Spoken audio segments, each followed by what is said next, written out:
Hello, it's May 2021 and Toronto and Ontario are in lockdown. So for the second year in a row, the Spring Bird Festival at Colonel Sam Smith Park is cancelled, at least the in-person part. So we partner organizations are doing our part to try and make a virtual festival. In this segment, I want to look at the Merlin Bird ID app from the Cornell Lab of Ornithology. It's an amazing resource for beginning and novice birders, and I covered the some of the websites and field guides on a separate video, but I just think this one deserves its own treatment. So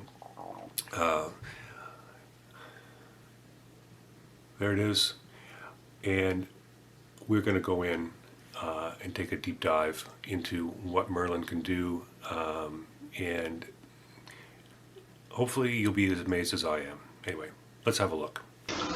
This is the main screen in Merlin.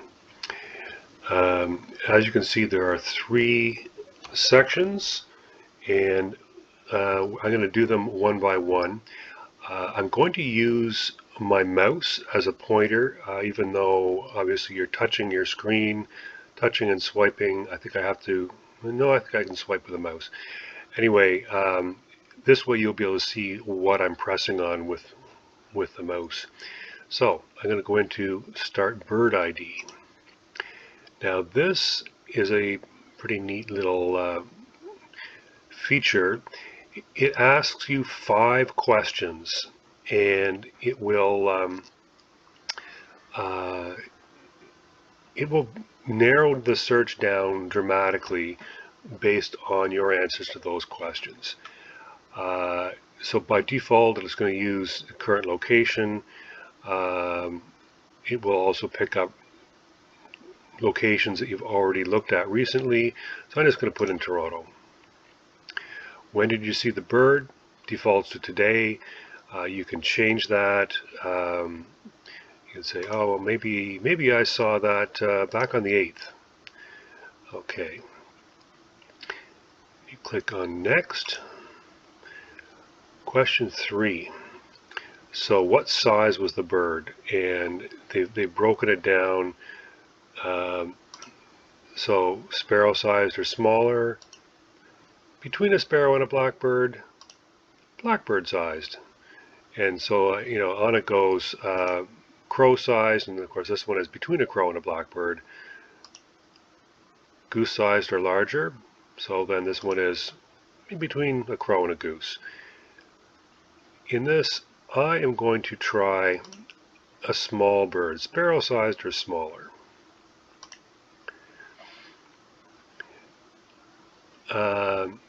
So you can pick the colors that you saw on the bird. I'm just going to say it was green. I don't remember anything else. It was green. I'll click on Next. Was the bird eating at a feeder, swimming or wading, on the ground, in trees or bushes, on a fence or a wire, soaring or flying? So these pretty basic questions. They don't ask you to try and decide if it was a duck or a hawk or whatever. They just say, where was it?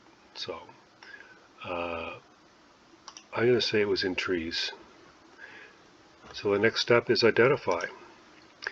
And let's see what it comes up with.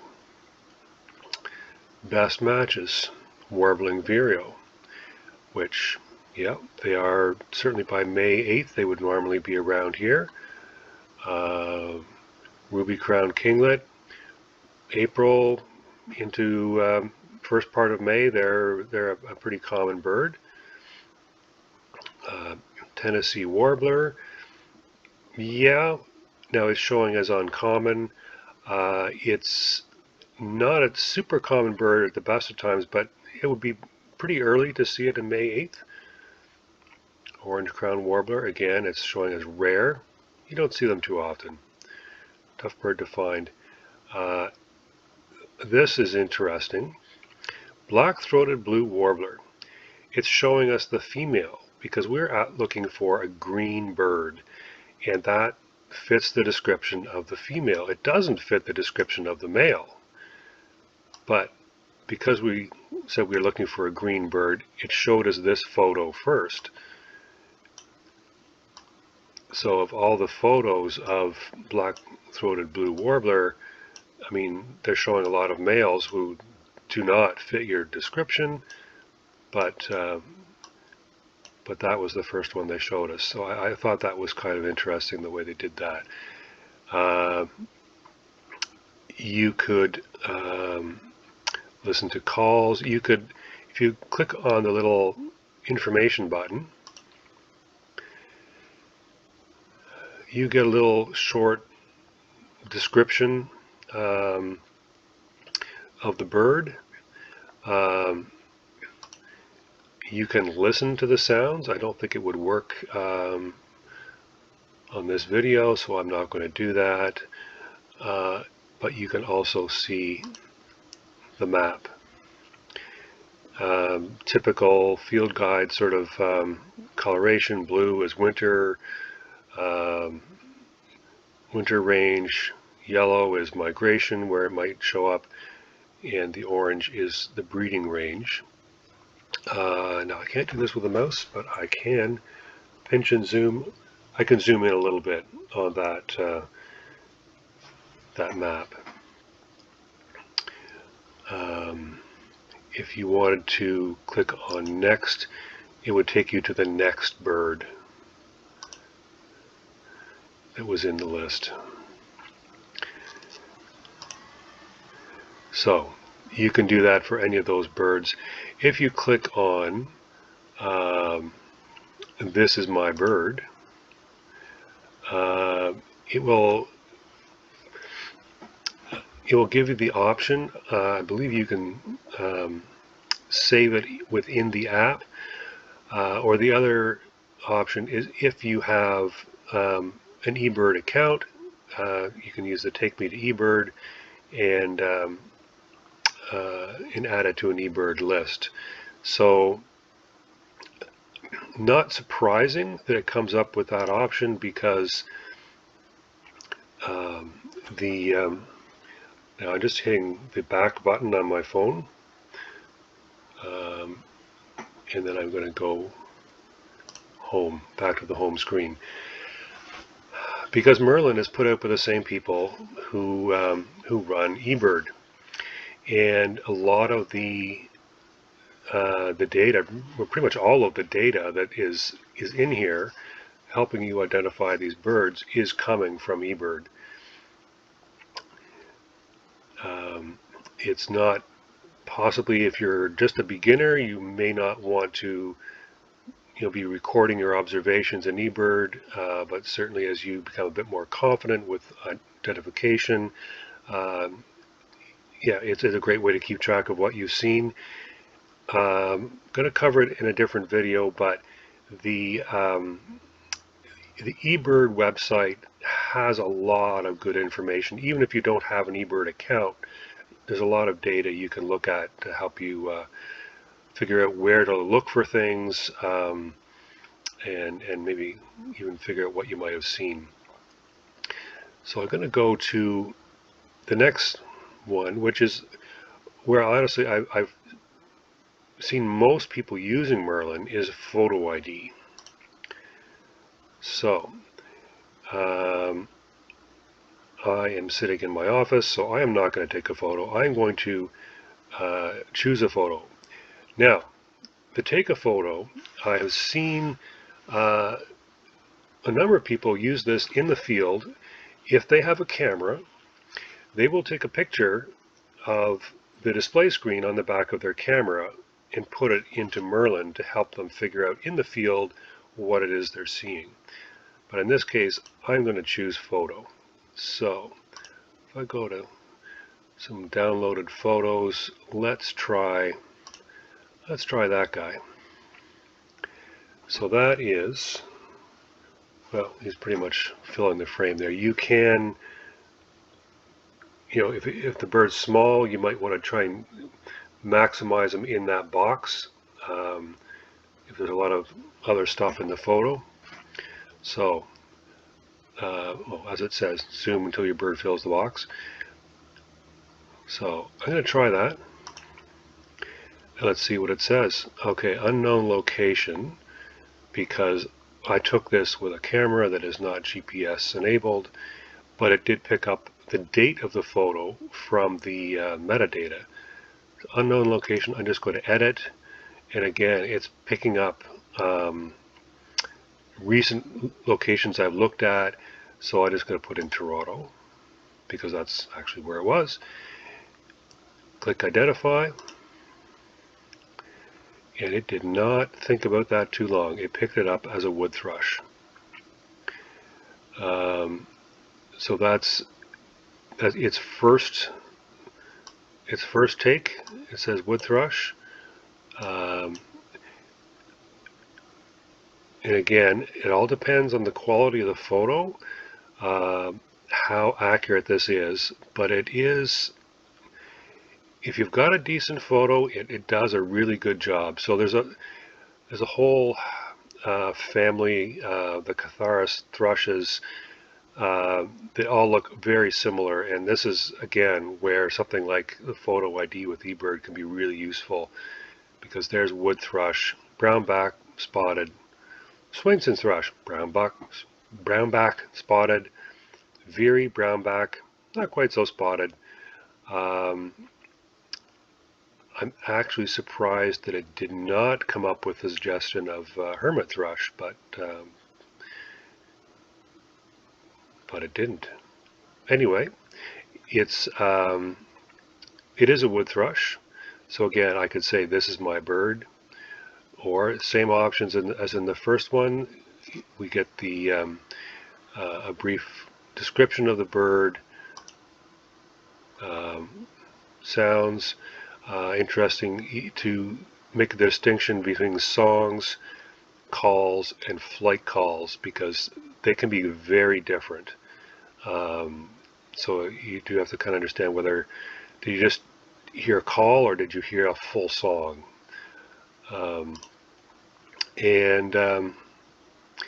There's its range. It is definitely something that you could expect to find in Toronto in May.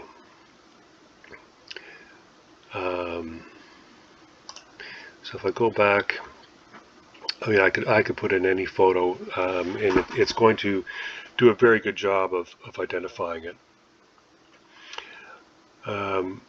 Now, the third section is explore birds, and this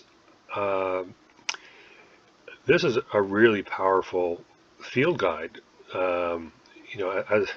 For a free field guide, it's amazing. So let's have a look.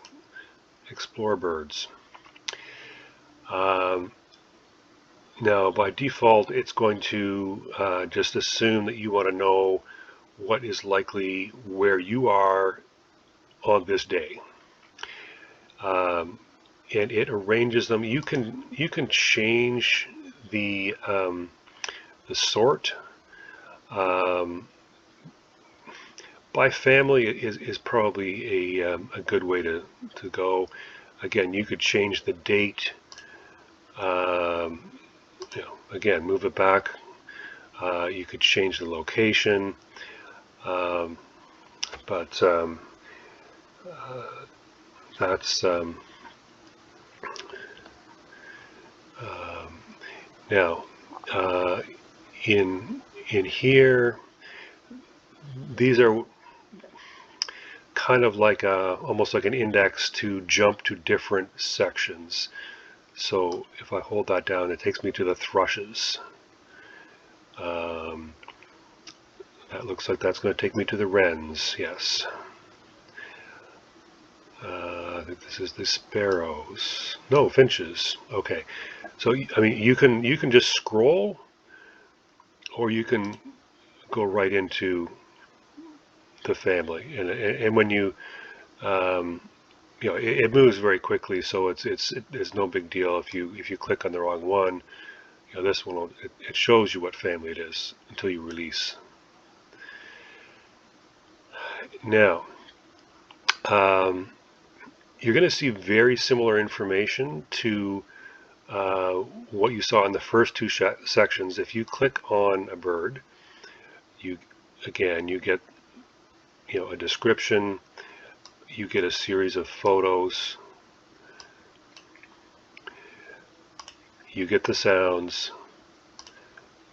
and you get the map. The other thing that really sets this apart from really any field guide that you can find or buy anywhere is that this is harnessing the data from eBird. So these are abundance charts. So the thicker the line, and unfortunately there's no way for me to zoom in on this, but the thicker the line means it's more abundant. So killdeer is not a very good example, but something like a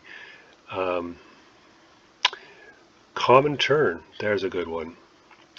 So essentially they do not show up in Toronto until April, and then they become gradually more common, basically pretty common right through till around September, and then very few of them around into November, and then once you get into November, December, right back through until March, April again, you won't find them in Toronto. That's a really useful thing to know, and it's not always easy to tell from a traditional field guide. So that's a huge advantage. What these dots are telling you, is a rare bird. For Toronto, Forester's tern is a rare bird. Black tern is a rare bird. No dots on this one because Caspian tern is it's a common bird really in Toronto in the right season. It would be an outstanding bird to find in January. It just I'm not sure if it's ever happened before. It would be very rare. These little blue check boxes are actually because I have this linked to my eBird account, so it is telling me that yes, I have that on my life list. So let me scroll down. Okay, spotted sandpiper has a amber, half-filled dot, which means it's not rare, but it's not that common. It's less frequent. So again, and I think this is really taking it as a whole. So great blue heron, it's not that uncommon, in the right places, and especially along the lake. In a suburban neighborhood, yeah, it's not something you're going to find. So it's kind of looking at the overall picture in Toronto. But basically, you can go through all of these. Yeah, rock pigeon is common year round. So these, you can go into any one of them, and again, get that same data. Now, what I'm going to show you is that you can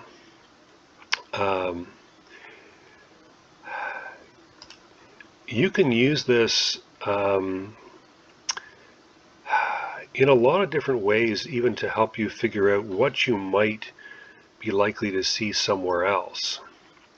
So for example, what if I was to, this unorganized South Nipissing. It's Algonquin Park. Oh, except I didn't want to do this. Okay, it's thinking about this. Okay, let me make one more change. Let me change the date. Let me go back middle of January. Okay. Now let's see what does it come up with. So that's basically telling you what might you expect to see if you went to Algonquin Park in January. Canada Jet, you aren't going to see that in Toronto, but it's there year-round in Algonquin Park. Boreal chickadee, again, that would be an exceptionally rare bird in Toronto. They're there year-round. So it can be useful if you're planning a trip, and that trip could be even further afield. Now I'm going to demonstrate something here. This is an area of the Yucatan in Mexico. A lot of different birds there. When you go into Merlin, you might see something like this, where there's no photo.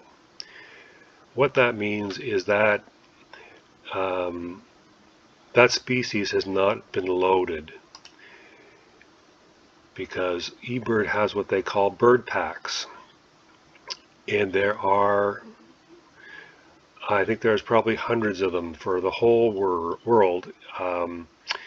So this one is just showing you packs that have northern jacana, and so you could download one of these packs, and then you would get all of the that information showing up. Not going to do that right now because I don't really need that, but that's what that means. If you see that, no photo, it means you don't have the pack, and you might want to get that. Again, it's all free. It's just a matter of whether you've got the storage capacity on your phone. And also in here, there's this little button down here, and that basically takes you back. It says, show me where I am today. So we are back in Toronto in May. And that, just hitting the back button on my phone, that is Merlin, the Merlin app. And take some time, explore it. It is an amazing resource. I highly recommend it. And you can't beat the price. It is free. So hopefully that has opened your eyes a little bit, and take that with you next time you go out.